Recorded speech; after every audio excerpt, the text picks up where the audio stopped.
All right, everybody. I'm Logan Alec. I'm a CPA.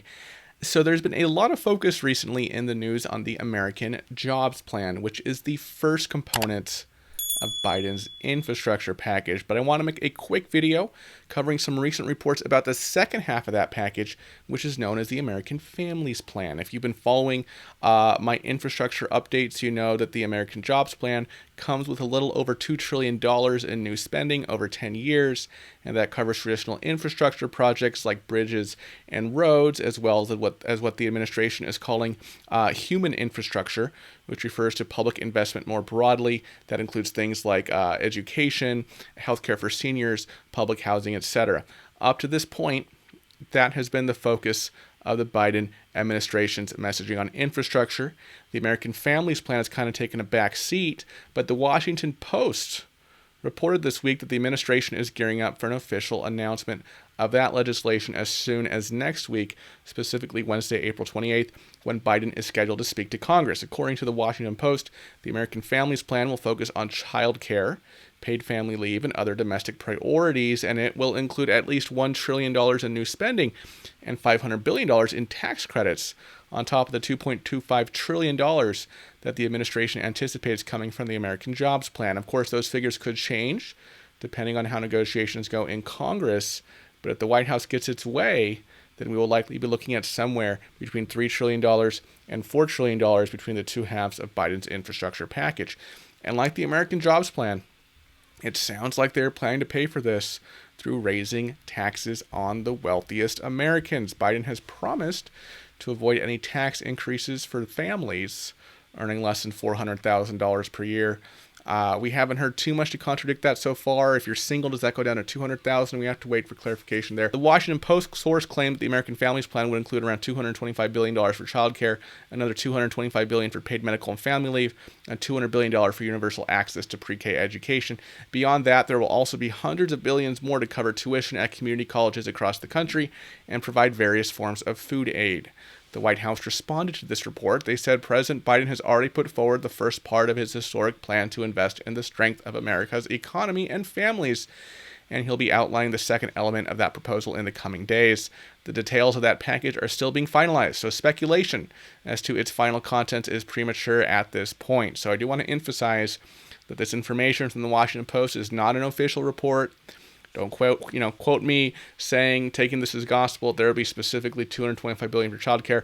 But this is the same way that the American Jobs Plan was originally broken to the public, a Washington Post story with the basic idea, followed by an official announcement with specifics shortly thereafter. And their reporting has generally been accurate. So personally, I believe that the American Families Plan will look something as described in this Washington Post report when it's unveiled next week. Another critical provision, particularly for progressive Democrats, is the larger child tax credit, which is expected to be extended to 2025 through the passage of the American Families Plan. So the American Rescue Plan, that was the stimulus package passed earlier this year, expanded the child tax credit for 2021 tax year to $3,600 for children under the age of 6 and $3,000 for children between the ages of 6 and 17.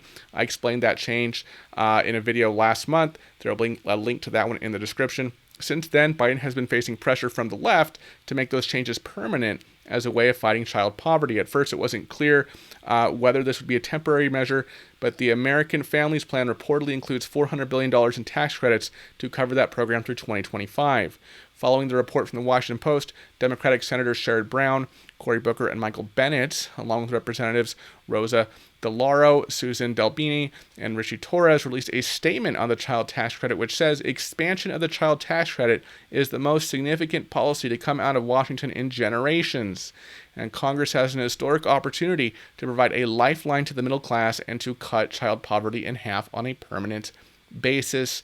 No recovery will be complete unless our tax code provides a sustained pathway to economic prosperity for working families and children. Permanent expansion of the child tax credit will continue to be our priority. Covering it for the next 5 years will make it much more risky in a political sense to repeal that change later on. It's obviously much harder to get rid of a popular program like that after 5 years and after just 1 year where it was extended, in the wake of a recession, a pandemic, and all that. But at the same time, progressives want to set this up through legislation and avoid any fights in the future over whether to continue funding for what they see as a key form of assistance for working class families. So I would expect this to be a major issue for the infrastructure bill as progressives pressure Biden to make this change permanent. The Washington Post report also noted that Republican opposition to the White House's newest plan will probably be steeper than the opposition so far to the infrastructure proposal.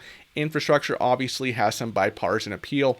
Obviously, Democrats want to advance their own agenda through the American Jobs Plan as well, but Republicans are interested in improving our roads, bridges, water systems, etc. as well. On the other hand, Republicans are going to push back a little harder on these social programs.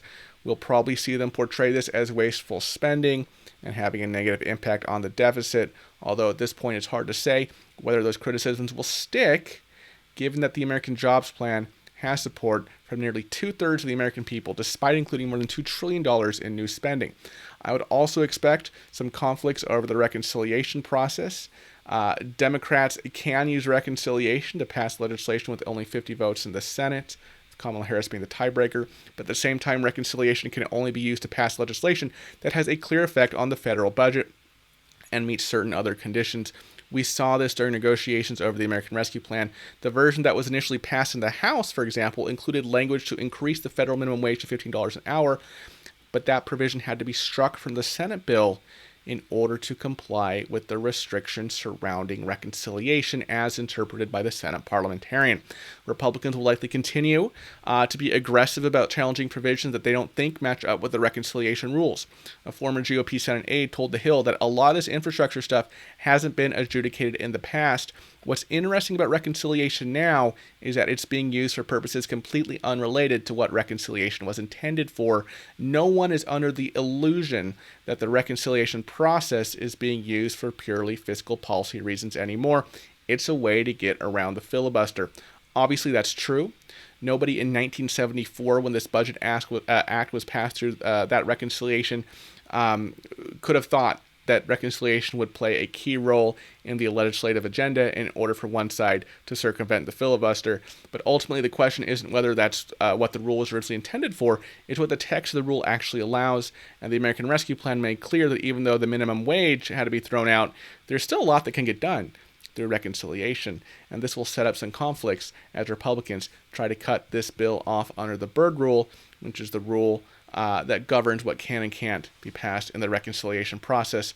Democrats will obviously push for more expansive interpretation of the reconciliation rules to get more of their priorities in the bill. Again, we won't have a clear picture of the administration's plan until Biden's speech next week. This is just an early report. Specifics, of course, could change in the next week or so, and they will obviously change during negotiations. But I think this sets the tone for that process, with the White House planning to push for around $1 trillion in new spending and $500 billion in tax credits, most of which will go toward expanding that child tax credit through 2025. Of course, I'll have my eye on this story over the next few weeks and months. As this bill makes its way through Congress, I'll let you know as any new information pops up. I want to thank everybody for watching to the end. I really do appreciate your support, and I will see you next time. Bye-bye.